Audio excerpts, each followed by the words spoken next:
ভারত বর্তমান পৃথিবীর সবচেয়ে ধর্মান্ধ বর্বর মুসলিম বিদ্বেষী একটি কট্টর হিন্দু রাষ্ট্র। এই ধর্মান্ধতার বর্বরতা নতুন কিছু নয়। ভারত নামক রাষ্ট্রটির জন্মের আগে থেকেই অন্য ধর্মের মানুষের উপর শুরু হয়েছিল অবর্ণনীয় নির্যাতন। এই নির্যাতনকারীদের তালিকায় শিক্ষিত থেকে মূর্খ, চাওয়ালা থেকে কবি, সাহিত্যিক, বুদ্ধিজীবী সকলেই রয়েছেন। বিশেষ করে গোরক্ষা সমিতি, RSS, হিন্দু মহাসভার মতো কট্টর সংগঠনগুলোর জন্মই হয়েছিল মুসলমানদেরকে নিধন করবার লক্ষ্যেই। শুধু মুসলমান নয়, কট্টর হিন্দুত্ববাদী রাষ্ট্রটিতে আজ মুসলমান, খ্রিস্টান, শিখ, বৌদ্ধ কেউ নিরাপদ নয়। অখণ্ড ভারতের স্বপ্ন বিক্রি করে চাওয়ালা মোদি 1 দশক ধরে ভারতের 150 কোটি মানুষকে বোকা বানিয়ে যাচ্ছেন। প্রভু রাম জি কে हम पर आशीर्वाद बने रहे। मेरे साथ पूरी ताकत से बोलिए जय श्री राम। आवाज दूर दूर तक जानी चाहिए। এই 1 দশকে মুসলমানদের জন্য ভারতে বেঁচে থাকাটাই দুষ্কর হয়ে দাঁড়িয়েছে।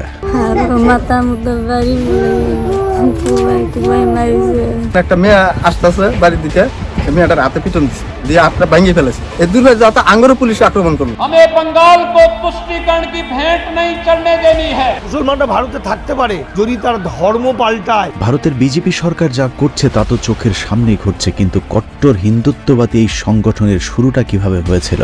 ভারতকে শুধুই মাত্র একটি হিন্দু রাষ্ট্র বানাতে প্রথম স্বপ্ন কারা দেখেছিল? কারাই বা 1905 সালে বঙ্গভঙ্গের মাধ্যমে স্বাধীনতা লাভ করা পূর্ব বাংলাকে আবারও বঙ্গভঙ্গ রদের মাধ্যমে অখণ্ড ভারতের অংশ বানিয়েছিল। আশুতোষ মুখার্জি, শ্যামাপ্রসাদ, বিপিন চন্দ্র পালদের মতো কট্টর হিন্দুত্ববাদীদেরকে তো আমরা মুসলমানদের শত্রু হিসেবেই জানি, অথচ তাদের চেয়ে বড় মুসলিম বিদ্বেষী রবীন্দ্রনাথকে আমরা বন্ধুর আসনে বসিয়েছে। কিন্তু আসলে কি রবীন্দ্রনাথ আমাদের বন্ধু? But my mission is to urge for a worldwide commerce of heart and mind. কোনো সন্দেহ নেই রবীন্দ্রনাথ একজন ভালো লেখক, সেই সাথে অন্যের সাহিত্য চুরি করে নিজের বলে চালিয়ে দেওয়া তার লেখালেখিরই অংশ বিশেষ। সেই সাথে এটা উল্লেখ না করলে চলবে না যে অবশ্যই রবীন্দ্রনাথ একজন সাম্প্রদায়িক হিন্দু কবি। আরও স্পষ্ট করে বললে রবীন্দ্রনাথ ছিলেন একজন মুসলিম বিদ্বেষী বর্ণবাদী লেখক। এছাড়াও অত্যাচারী জমিদার, পতিতা ব্যবসায়ী থেকে শুরু করে নানান ধরনের বিশেষণ জড়িয়ে আছে রবীন্দ্রনাথের নামের সাথে। জমিদারি অবশ্য রবীন্দ্রনাথের টাকায় কেনা পদবী। রবীন্দ্রনাথের পূর্বপুরুষ কখনোই জমিদার ছিলেন না। তার দাদা দ্বারকানাথ ঠাকুরের হাত ধরেই ঠাকুর পরিবারের উত্থানের শুরু হয়েছিল। দ্বারকানাথ ঠাকুর ছিলেন ট্রেভর প্লাউডের 150 টাকা মাইনের একজন সামান্য চাকর।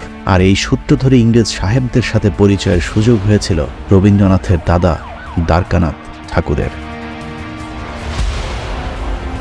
চাকর হিসেবে দ্বারকানাথ ইংরেজ সাহেবদের সব ধরনের সেবাই দিতেন, এমনকি মনোরঞ্জনের জন্য নিজ পরিবারের নারীদেরকে পর্যন্ত ইংরেজদের বিছানায় পাঠাতে একটু সম্মানে বাঁধেনি ঠাকুর পরিবারের। যে কারণে ভারতের আরেক নোবেল বিজয়ী অর্থনীতিবিদ অমর্ত্য সেন তার বইতে রবীন্দ্রনাথের জন্ম পরিচয় নিয়ে সন্দেহ প্রকাশ করেছেন। যুক্তি হিসাবে রবীন্দ্রনাথের শারীরিক গঠনের সাথে সাধারণ ভারতীয়দের পার্থক্যটা তিনি সামনে তুলে এনেছেন। এছাড়া ঠাকুর বাড়ির নারীদের সাথে যেহেতু ইংরেজদের অবাধ মেলামেশা ছিল, সে কারণে অমর্ত্য সেন রবীন্দ্রনাথের DNA পরীক্ষারও দাবি তুলেছেন। মূলত নারী সাপ্লাইয়ের মাধ্যমে ইংরেজদের সাথে সবচেয়ে সখ্যতা গড়ে তোলে রবীন্দ্রনাথের দাদা দ্বারকানাথ ঠাকুর। বিলেত থেকে আসা ইংরেজ চাকরিজীবীরা যেহেতু বেশিরভাগই ব্যাচেলর হিসাবে থাকতেন, তাদের মনোরঞ্জনের জন্য সেই সময় পতিতাদের ব্যাপক চাহিদা ছিল। দ্বারকানাথ ঠাকুরও চাহিদা অনুযায়ী যোগান দিতে শুরু করেছিলেন। আজকের যে কলকাতা সোনাগাজী যৌনপল্লীটি রয়েছে তার প্রতিষ্ঠাতাও রবীন্দ্রনাথের দাদা দ্বারকানাথ ঠাকুর। 2012 সালের আনন্দবাজার পত্রিকার একটি নিবন্ধ ছাপা হয়েছিল, যেখানে কলকাতায় দ্বারকানাথ ঠাকুরের এরকম কমপক্ষে 43টি যৌনপল্লী থাকার বিষয়টি উল্লেখ করা হয়েছে, যে ব্যবসা রবীন্দ্রনাথের জীবদ্দশা পর্যন্ত চলমান ছিল। গোলাম আহমদ মর্তুজা রচিত এক অন্য ইতিহাস গ্রন্থের অসাধারণ দ্বারকানাথ অধ্যায়েও এ বিষয়ে বিস্তারিত আলোচনা করা হয়েছে। আনন্দবাজার পত্রিকার বাংলা 1406-এর 28 কার্তিক সংখ্যায় লেখা হয়েছে, তবে চুরি করে সাহিত্য রচনা করলেও রবীন্দ্রনাথের পতিতা সাহিত্যের উপর মারাত্মক দক্ষতা ছিল। আরও সহজ ভাষায় বললে অশ্লীল সাহিত্যের উপর রবীন্দ্রনাথের PhD ডিগ্রি ছিল। সত্যি কথা বলতে ওই সময় কলকাতায় বিশেষ কারণে সিফিলিস খুব কমন একটি রোগ ছিল, তাই 1928 সালে অবতার পত্রিকায় রবীন্দ্রনাথের সিফিলিস রোগের খবরটা খুব একটা গুরুত্ব পায়নি। বলে রাখা ভালো, সিফিলিস হচ্ছে যৌন সংক্রান্ত একটি রোগ। বহু নারীর সাথে শারীরিক সম্পর্কের মাধ্যমে সিফিলিস রোগ বাঁধানোর পাশাপাশি রবীন্দ্রনাথের বিভিন্ন লেখাতেও যৌনতা এবং কুরুচিপূর্ণ ভাষার ব্যবহার পাওয়া যায়। যেমন তার বিখ্যাত 2 বিঘা কবিতায় তিনি লিখেছেন, বুক ভরা মধু বঙ্কের বধূ, জল লয়ে যায় ঘরে, মা বলিতে প্রাণ করে আনচান, চোখ আসে জলে ভরে। একসময় পতিতা ব্যবসায়ী হয়ে উঠেছিল ঠাকুর পরিবারের প্রধান ব্যবসা। এছাড়া পতিতালয়ে আসা খদ্দেরদের চাহিদার কারণে মদ এবং আফিমের ব্যবসাটাও জমজমাট হয়ে উঠেছিল কলকাতায়। ঠাকুর বাড়িতে মদ আর আফিম এতটাই সহজলভ্য হয়েছিল যে রবীন্দ্রনাথের সাথে পরকীয়ার জেরে তার যে বৌদি আত্মহত্যা করেছিল, সেই কাদম্বরী দেবী অতিরিক্ত আফিম খেয়ে আত্মহত্যা করেছিল। উইকিপিডিয়াতেও তার মৃত্যুর কারণ হিসেবে অতিরিক্ত আফিম খাবার কথা বলা হয়েছে। কাদম্বরীকে রেখে রবীন্দ্রনাথের বিয়ে করার বিষয়টি তার বৌদি কোনোভাবেই মেনে নিতে পারেনি, যে কারণেই দেবরের বিয়ের মাত্র 4 মাসের মাথায় তিনি আফিম খেয়ে আত্মহত্যা করেছিলেন। যাই হোক, মদ, আফিম আর পতিতা ব্যবসার টাকাতেই একের পর এক ব্যবসার জমিদারি কিনতে থাকে দ্বারকানাথ ঠাকুর। বিদেশি বাবুদের মনোরঞ্জনের বিনিময়ে কামানোর টাকায় ফুলে ফেপে ঠাকুর পরিবার খোলস পাল্টে হয়ে যায় জমিদারের বংশধর। অনৈতিক উপায়ে উপার্জিত টাকায় জমিদারি লাভ করবার পর প্রজাদের পিষে মারতেও ছাড়েনি ঠাকুর পরিবার। শচীন্দ্র অধিকারী শিলাইদহ রবীন্দ্রনাথ বইয়ের তথ্য অনুযায়ী পূর্বপুরুষদের মতো রবীন্দ্রনাথ নিজেও অত্যন্ত নিষ্ঠুর একজন জমিদার ছিলেন। অন্যান্য জমিদারেরা প্রজাদের কাছ থেকে একবার খাজনা আদায় করলেও রবীন্দ্রনাথ 1894 সালে ঘোষণা দেন তার প্রজাদেরকে বছরে 2 বার খাজনা দিতে হবে। জমির খাজনার পাশাপাশি কালী পূজায় বাধ্যতামূলক প্রজাদেরকে খাজনা দিতে বাধ্য করা হয়। যদিও তার জমিদারিতে বসবাস করা বেশিরভাগ প্রজাই ছিলেন মুসলমান, তারপরেও তাদেরকে পুজোর চাঁদা দিতে বাধ্য করা হতো। প্রজা বিদ্বেষী রবীন্দ্রনাথের লেখালেখিতেও জাতি ধর্মের বিদ্বেষ স্পষ্টভাবে পরিলক্ষিত হয়েছে। শুধুমাত্র মুসলমানদের ধর্মকে ছোট করবার জন্য তিনি অসংখ্য গল্প, কবিতা এবং উপন্যাস লিখে গেছেন। রবীন্দ্রনাথের সমস্যা পুরানো কাবলিওয়ালা গল্পে মুসলমানদের জারজ, চোর, খুনি হিসাবে উপস্থাপন করা হয়েছে। দুরাশা গল্পে একজন মুসলিম নারীকে বিকৃতভাবে উপস্থাপন করে দেখানো হয়েছে। হিন্দু ধর্ম এবং ব্রাহ্মণদের প্রতি মুসলিম নারীর চরম আকর্ষণ রয়েছে। রবীন্দ্রনাথ তার বিখ্যাত প্রবন্ধ বীরগুরুতে লিখেছেন, দেবদত্ত সকলেই নিজের উপাসনা প্রচলিত করতে চায়। গোরখনাথ, রামানন্দ প্রভৃতি ধর্মমতের প্রবর্তকেরা নিজে নিজে এক একটা পন্থা বাহির করিয়া গিয়াছেন। ঈশ্বরের কাছে প্রার্থনা করিবার সময় মোহাম্মদ নিজেও নাম উচ্চারণ করিতে আদেশ করিয়া গেছেন। এভাবেই তিনি মুসলমানদের কালেমা নিয়েও কটাক্ষ করেছেন। মুসলিম বিদ্বেষ সরাতে গিয়ে তিনি লিখেছেন, জবনদের মুখে আল্লাহু আকবার ধ্বনি আসছে, আর অন্যদিকে আর্য যোদ্ধারা হিন্দুস্তান রক্ষা করতে তাদের বিরুদ্ধে যুদ্ধ করছে। জবন শব্দের অর্থ হল বর্বর, অর্থাৎ মুসলমানেরা বর্বর আর ছাই ভস্যমাখা গোমূত্র খাওয়া বাহিনী। হিন্দুরাই হলো ভারতের আর্য জাতি। প্রায়শ্চিত্ত নাটকের একটি উক্তিতে বলা হয়েছে, খুন করাটা যেখানে ধর্ম সেখানে না করাটাই পাপ। যে মুসলমান আমাদের ধর্ম নষ্ট করেছে তাদের যারা মিত্র তাদের বিনাশ না করাই অধর্ম। অর্থাৎ রবীন্দ্রনাথের মূল যুদ্ধটাই ছিল মুসলমানদের বিরুদ্ধে। শাহবাগীদের পছন্দের অসাম্প্রদায়িক কবি রবীন্দ্রনাথ লিখেছেন, বেদ ব্রাহ্মণ রাজা ছাড়া আর কিছু নাই ভবে পুজো করিবার। অর্থাৎ পৃথিবীতে একমাত্র ধর্ম হলো ব্রাহ্ম ধর্ম। এই হচ্ছে রবীন্দ্রনাথের অসাম্প্রদায়িকতার নমুনা। বঙ্কিমচন্দ্র এবং রবীন্দ্রনাথের বিরুদ্ধে তাদের সমকালীন লেখকরাও সাম্প্রদায়িকতার অভিযোগ তুলেছিলেন। অভিযোগের প্রেক্ষিতে রবীন্দ্রনাথ বলেছিলেন, মুসলমান বিদ্বেষ বলিয়া আমরা আমাদের জাতীয় সাহিত্য বিসর্জন দিতে পারি না। মুসলমানদের উচিত নিজেদের জাতীয় সাহিত্য নিজেদেরই সৃষ্টি করা। কবরী মুসলিম বিদ্বেষের আরও একটি নমুনা। মরহুম মোতাহার হোসেন চৌধুরী শান্তিনিকেতনে রবীন্দ্রনাথ ঠাকুরকে একবার জিজ্ঞেস করেছিলেন, আপনার লেখা ইসলাম এবং বিশ্বনবী সম্পর্কে কোনো রচনা নেই কেন? উত্তরে কবি বলেছিলেন, কোরআন পড়তে শুরু করেছিলাম, কিন্তু বেশি দূর এগোতে পারিনি, তোমাদের রাসূলের জীবন চরিত্র ভালো লাগেনি। রবীন্দ্রনাথের পুরো সাহিত্য জীবনের কোথাও হিন্দু বা ব্রাহ্ম ধর্ম ছাড়া অন্য কোনো ধর্মের প্রতি সম্মান জানিয়ে কোনো লেখা নেই। অনেকেই বলে থাকেন রবীন্দ্রনাথ ঠাকুর নাকি ব্রিটিশদের বিরোধিতা করেছিলেন, কিন্তু বাস্তবে তিনি ব্রিটিশ সরকারের পদলেহনকারী একজন বুদ্ধিজীবী ছিলেন। ব্রিটিশ রানীর 5 তিনি তার নোবেল পুরস্কার বাগিয়েছিলেন। এমনকি ব্রিটিশ বিরোধী আন্দোলনে মুসলমানেরা সবচেয়ে বেশি তৎপর থাকায় তিনি তার লেখায় বিভিন্ন সময় মুসলমানদের সমালোচনা করেছেন। রবীন্দ্রনাথ তার কণ্ঠরোধ প্রবন্ধে লিখেছেন, কিছুদিন হইল একদল ইতর শ্রেণীর অবিবেচক মুসলমান কলকাতার রাজপথে লোস্টন হস্তে উপদ্রবের চেষ্টা চালিয়ে যাচ্ছে। তাদের মধ্যে বিস্ময়ের ব্যাপার হলো উপদ্রবের মূল লক্ষ্যটা ইংরেজদের প্রতি। তাদের শাস্তিও যথেষ্ট হইয়াছিল। প্রবাদে আছে, ইটটি মারিলে পাটকেলটি খাইতে হয়, কিন্তু মূরগণ ইটটি মারিয়া পাটকেলের অপেক্ষা অনেক শক্ত শক্ত জিনিস খাইয়াছিল। এখানে মুসলমানদেরকে তিনি মূর বলে কটাক্ষ করেছেন। রবীন্দ্রনাথকে নিয়ে যতই সমালোচনা করা হোক, তারপরেও তিনি একজন প্রতিভাবান লেখক ছিলেন, এতে কোনো সন্দেহ নেই। কিন্তু তার প্রতিভার অধিকাংশই তিনি অন্যের লেখা চুরি করবার কাজে লাগিয়েছিলেন। খোদ যে লেখার জন্য রবীন্দ্রনাথ নোবেল পুরস্কার পেয়েছিলেন, সেখানেও রয়েছে চুরি। 1913 সালে রবীন্দ্রনাথ যে নোবেল পুরস্কারটি পেয়েছিলেন, সেটা আসলে গীতাঞ্জলির জন্য নয়, বরং গীতাঞ্জলির ইংরেজি অনুবাদ সং অফারিংসের জন্য। মূল গীতাঞ্জলি প্রকাশিত হয় 1910 সালের 4 আগস্ট, যেখানে মোট কবিতার সংখ্যা ছিল 157টি। গীতাঞ্জলির 157টি থেকে 53টি এবং তার অন্যান্য গ্রন্থ থেকে 50টি অনুবাদ করে মোট 103টি কবিতার সমন্বয়ে 1912 সালে প্রকাশিত হয় সং অফারিংস। অথচ আমাদের স্কুল, কলেজ, বিশ্ববিদ্যালয়ে পড়ানো হয়েছে রবীন্দ্রনাথ তার গীতাঞ্জলির জন্য নোবেল পুরস্কার পেয়েছে। যাই হোক, গীতাঞ্জলি বলি আর সং অফারিংস বলি, নোবেল প্রাপ্তিটাই অনেক বড় কথা। কিন্তু সমস্যা হলো, সেখানেও রয়েছে শুভঙ্করের ফাঁকি। রবীন্দ্রনাথের বাংলা যে কবিতাগুলো ইংরেজিতে অনুবাদ করা হয়েছিল, সেটা আসলে রবীন্দ্রনাথ করেনি। রবীন্দ্রনাথের হয়ে কবিতাগুলোর অনুবাদ করেছিলেন C.F. অ্যান্ড্রুজ। কিন্তু রবীন্দ্রনাথ সেটা কখনোই স্বীকার করেননি। তিনি অ্যান্ড্রুজের নাম দিয়েছিলেন দীনবন্ধু, যাতে কেউ তা বুঝতে না পারে। সেটাও সমস্যা হতো না, কিন্তু অনুবাদের পর দেখা যায় রবীন্দ্রনাথের এসব লেখার মধ্যেও রয়েছে মহাচুরি। বাইবেল সহ খ্রিস্টানদের ধর্মীয় গবেষকদের অনেক লেখা কপি পেস্ট করে নিজের বলে চালিয়ে দিয়েছেন বিশ্ব কপিবাজ কবি রবীন্দ্রনাথ ঠাকুর। গীতাঞ্জলির কথিত ইংরেজি অনুবাদ সং অফারিংসের ভূমিকা টানতে গিয়ে ইংলিশ কবি ইয়েটস বলেছিলেন, a tradition where poetry and religion are the same thing has passed through the centuries, gathering from learned and unlearned metaphor and emotion, and carried back again to the multitude the thought of the scholar and the noble. গীতাঞ্জলির ইংরেজি অনুবাদের 26 নম্বর কবিতা এবং বাইবেলের song of সলোমনের 2টি শ্লোকের সাথে হুবহু মিল রয়েছে। এছাড়া সেন্ট ফ্রান্সিসের রচিত খ্রিস্টান ধর্মীয় গান ক্যান্টিকেল এবং ইংরেজি গীতাঞ্জলির 86 নম্বর কবিতার অনুরূপ। রবীন্দ্রনাথের বিখ্যাত উর্বশী কবিতাটাও নকল। সেটার নিচের লাইনগুলো পুরোপুরি কপি পেস্ট করে নিজের কোলে চালিয়ে দিয়েছেন রবীন্দ্রনাথ ঠাকুর। বৃন্তহীন পুষ্পসম আপনাতে আপনি বিকশী, কবে তুমি ফুটিলে উর্বশী, আদিম বসন্ত প্রান্তে উঠেছিলে মন্থিত সাগরে, ডান হাতে সুধাপাত্র বিষপাণ্ড লয়ে বাম করে। রবীন্দ্রনাথের এই কবিতাটি চার্লস সুইনবার্নের অ্যাটালান্টা ইন ক্যালিডন কবিতার সাথে অনেক সাদৃশ্যতা রয়েছে।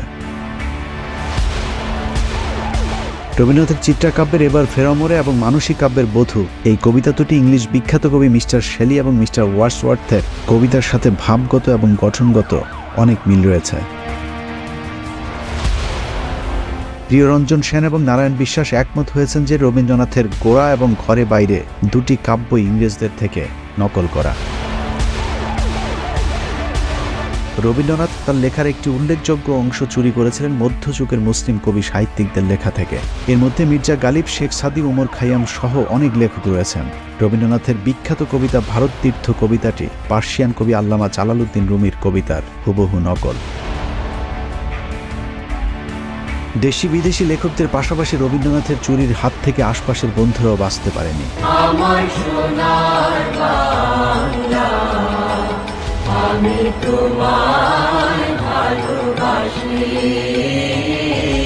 বাংলাদেশের জাতীয় সঙ্গীত আমার সোনার বাংলা গানের সুর রবীন্দ্রনাথ চুরি করেছিলেন তার বন্ধু গগন হরকরার আমি কোথায় পাবো তারে গান থেকে।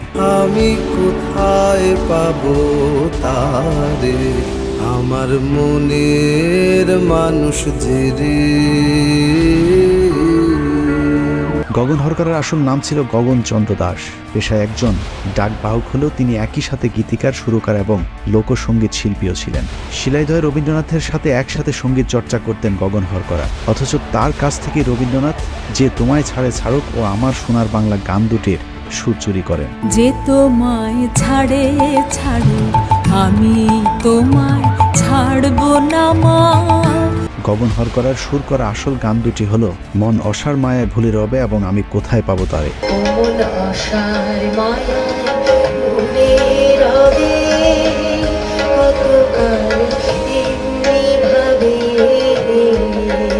কোথায় পাবো তারে, আমার মনের মানুষ যে রে। মজার বিষয় হলো রবীন্দ্রনাথ বাংলাদেশ এবং ভারত দুই দেশেরই জাতীয় সঙ্গীতের রচয়িতা এবং যথারীতি তিনি দুই দেশের জাতীয় সঙ্গীত রচনাতেই 2 নম্বরই করেছেন।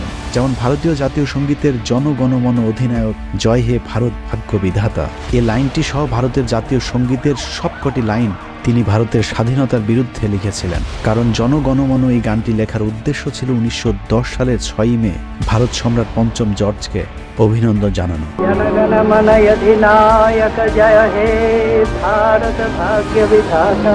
এখানে অধিনায়ক এবং ভাগ্য বিধাতা বলতে তিনি জর্জ ফ্রেডরিক আলবার্টকে সম্বোধন করেছেন। ভারতের পুরো জাতীয় সঙ্গীতটি মন দিয়ে শুনলে বোঝা যাবে এটা কোনো দেশের জাতীয় সঙ্গীত হতে পারে না, এটি একজন ব্যক্তিকে বন্দনা করে লেখা হয়েছিল।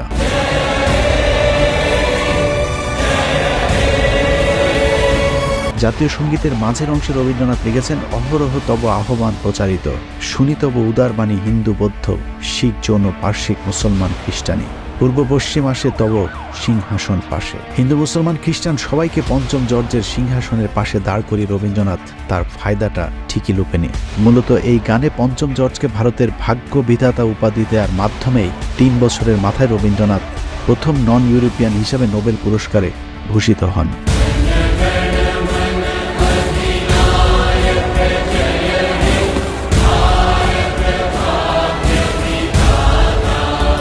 একই অবস্থা বাংলাদেশের জাতীয় সঙ্গীতের বেলায়ও। হিন্দুদের দেবীকে নিয়ে লেখা বন্দনায় অন্যজনের সুর চুরি করে বসানো গানকে আমরা আবালের মতো জাতীয় সঙ্গীত হিসেবে গেয়ে যাচ্ছি। আমার সোনার বাংলা, আমি তোমায় ভালোবাসি। তার এইসব নকলবাজি আর চুরি যেন কেউ বুঝতে না পারে সেজন্য তিনি মানুষকে শিক্ষা অর্জনে নানা প্রতিবন্ধকতা সৃষ্টি করে রাখতেন। অব্রাহ্মণ বিশেষ করে পূর্ব বাংলার মুসলমানদের প্রতি রবীন্দ্রনাথ আজন্ম একচোখা ছিলেন। মুসলমানরা যদি লেখাপড়া শেখে তাহলে কায়েদবনের মর্যাদা থাকে না। ঢাকা বিশ্ববিদ্যালয়ের প্রতিষ্ঠায় যেসব উচ্চবর্ণের হিন্দুরা বিরোধিতা করেছিলেন তাদের মধ্যে অন্যতম রবীন্দ্রনাথ ঠাকুর।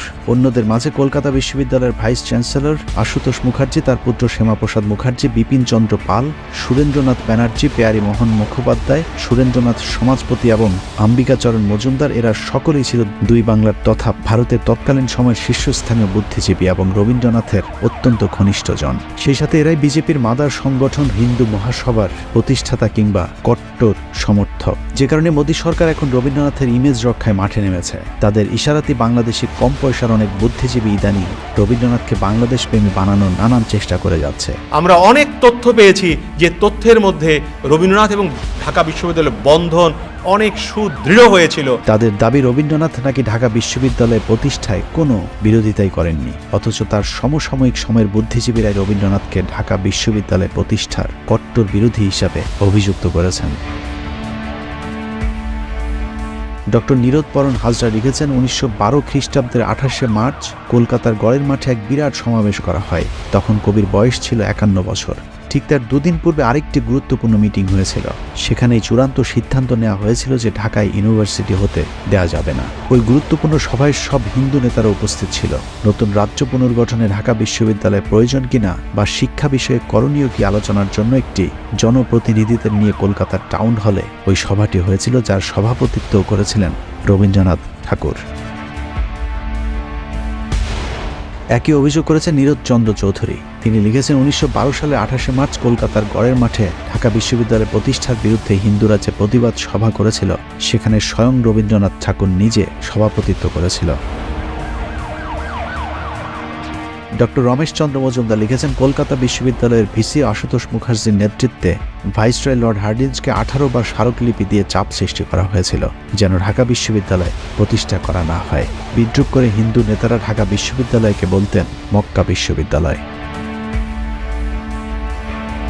ভারতের আরেক ইতিহাসবিদ শ্রী সুকীর্তি রঞ্জন বিশ্বাস রবীন্দ্রনাথকে ঢাকা বিশ্ববিদ্যালয়ের ঘোর বিরোধী হিসেবে উল্লেখ করেছেন। গড়ের মাঠে সেই মিটিং এর থেকে অনেক বড় ডায়াস হলো, তার সভাপতি হলেন বিশ্বকবি রবীন্দ্রনাথ ঠাকুর। সেখানে প্রস্তাব পাশ হচ্ছে ঢাকাতে যেন বিশ্ববিদ্যালয় ইংরেজ গভর্নমেন্ট না করে 18 বার স্মারকলিপি দিয়েছিল যাতে ঢাকাতে ইউনিভার্সিটি না হয়। অথচ সেই রবীন্দ্রনাথকেই এখন বাংলাদেশিদের কাছে প্রিয় পাত্র হিসেবে উপস্থাপন করবার চেষ্টা করা হচ্ছে।